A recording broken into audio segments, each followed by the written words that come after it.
खबर शामिल करता है मंडी बहाउद्दीन से। ब्यूरो चीफ मोहम्मद रशीद भट्टी की रिपोर्ट के मुताबिक मंडी बहाउद्दीन में अलाल सुबह से जारी तूफानी बारिश के बाद पैदा होने वाली हंगामी सूरत-ए-हाल से निपटने के लिए इंतजामिया की जानिब से ग्रैंड सफाई ऑपरेशन जारी है। वहाँ साफ सुथरा पंजाब के अफसरान और वर्कर्स शहर के मुख्तलिफ इलाकों में बारिशी पानी को निकालने में मसरूफ अमल हैं।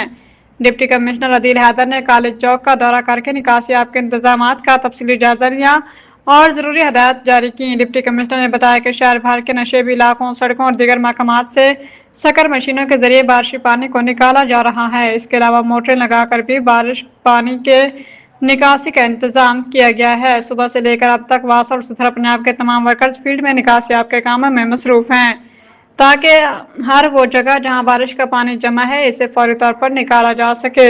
डिप्टी कमिश्नर का कहना है कि वज़ीर-ए-आला पंजाब मरियम नवाज शरीफ के अहकामात के मुताबिक नशेबी इलाकों से बारिशी पानी को निकालने के लिए तमाम वसाइल बरोकार लाए जा रहे हैं।